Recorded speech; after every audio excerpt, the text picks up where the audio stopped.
So it's been a while na hindi kami nakapag-vlog ng mga mechanic gaming laptop kasi wala silang bagong model na nirelease. But prior to that, meron silang old model which is the i7 11th Gen. Mga hesitant yung mga customer before kasi parang it's a new brand. Okay ba yan brand na mechanic? Okay ba ang quality niyan? Well, to be honest guys, medyo tumagal na ang brand na mechanic sa amin. And to be honest, isa sa mga best sellers namin ang mga mechanic as either non-gaming or gaming. Now, ang i-vlog natin is a one generation higher, which is this one, Mechanic L15. So this is an i7 12 Gen. Titignan natin kung ano yung maganda dito at titignan natin kung ano yung pangit dito. Is it worth it for an upgrade or mas maganda ba yung mga dating models nila? So samahan nyo kami, unbox natin tong unit na ito.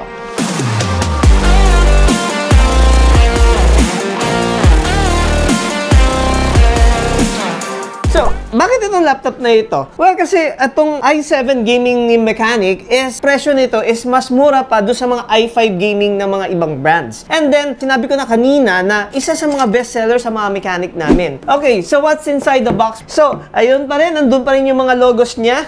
As cool as you are. Once na inopen mo ito, of course, nandyan yung kanyang laptop. But tingnan muna natin dito sa gilid, ang kanyang charger. Ang charger niya is 20 volts, 7.5 amp, 150 watts. And then this laptop comes with a gaming mouse and a mouse pad. Wow. May mga gaming laptops na ang kasama lang bag. And not to mention, of course, may kasama rin siyang gaming na backpack. And it also comes with the printed materials. And then meron siyang screw. Ngayon, I'm pretty sure na this screw is probably sa 2.5 SATA. And of course, we also have the unit. Now, let's talk about the appearance of this L15. So, it's color silver. Meron siya ditong print na light 15. So, ba't kaya tinawag na light 15? Magaan ba siya? Bigat eh, oh. Speaking of weight, this is, so it's almost 2 kilograms. So, hindi ko lang maintindihan bakit tinawag na light 15. Pero mabigat siya.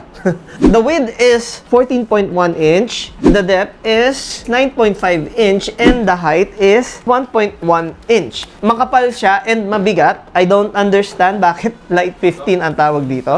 Now, we have here the Machinike logo, no? So, every time that you turn on this laptop, umiilaw din yung Machinike logo dito sa likod. We have the Machinike logo here din sa harap. The keyboard, I've told this before, is parang katulad ng mga keyboard ng mga Gigabyte. If we're basing about quality, no? So, ang quality ng Machinike is hindi siya yung parang generic eh. Talagang may mga parts siya na talagang nakuha din sa mga famous brands katulad ni na Gigabyte. The keyboard is alphanumeric. It comes with a numpad and it is customizable as an RGB customizable in one color. There's no effects, there's no like rainbow colors. You could choose multiple colors, pero ang ganda na lang yun. It's a solid light. This software, parang sa Gigabyte lang din to.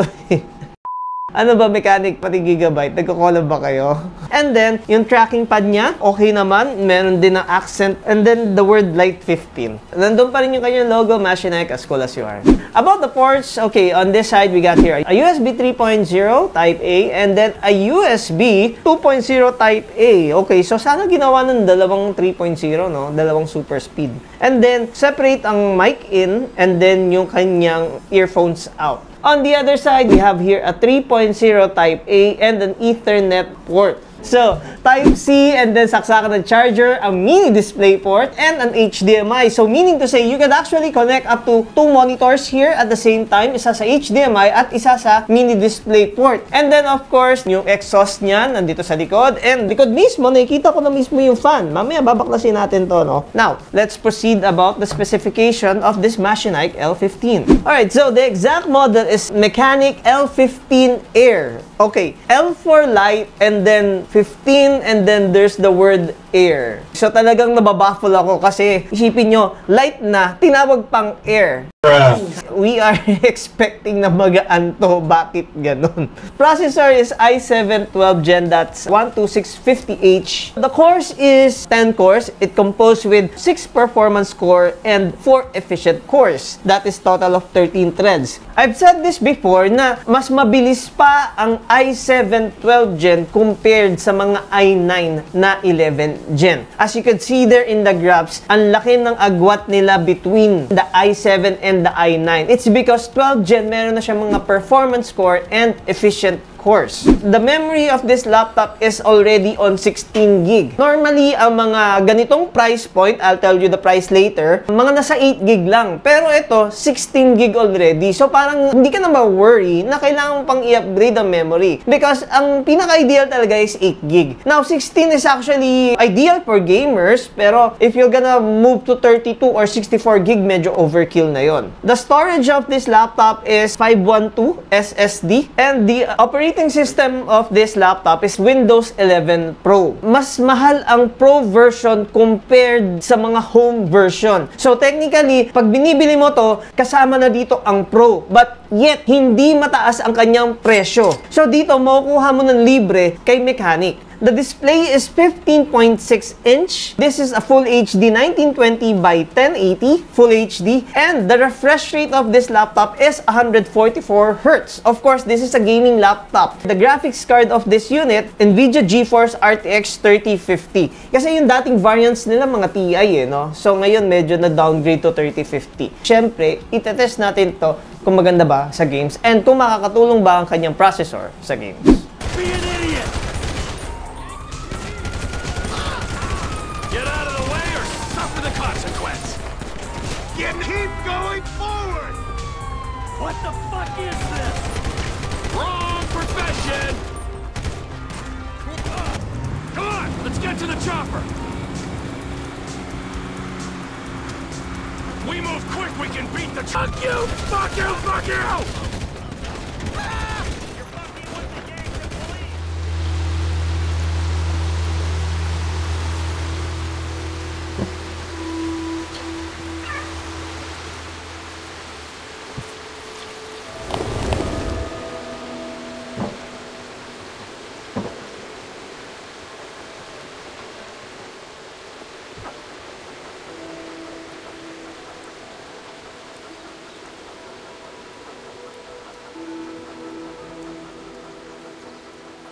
Alright, so thank you sa technician. Nag-open ng chassis. So this is actually plastic and this is bulky. Okay, una ko napansin dito, yung kanyang mga fans. Ang kapal ng fan niya, dati nakikita ko lang to sa MSI, yung mga ganitong kakapal na fans. Kasi dati, ang gamit kong MSI, and wala talagang overheating issue dun sa laptop na yon. So yung mga fans nun, parang nakikita ko rin dito sa Mechanic. Okay, so aside from the fans, meron tong dalawang memory slot. So each slot is used 8 gig, 8 gig, that's why 16. So kung gusto nyong i-upgrade to 16 to 16, 32, okay lang naman. And then, we have here the 512 SSD na nakakabit. And the Wi-Fi card is here. So, kanina, dun sa box, merong dalawang screw. Actually, para yun sa mga 2.5 SATA. So, dito kasi, pwede ka maglagay ng HDD or SSD. Okay, just to sum it up, pwede ka pa mag-add ng storage dito through 2.5 SSD, not by M.2 SATA. And then, for the memory, actually, ideal na yung dalawang 8 gig na para maging 16 gig. This laptop comes with a 1-week replacement and a 2 years manufacturer warranty.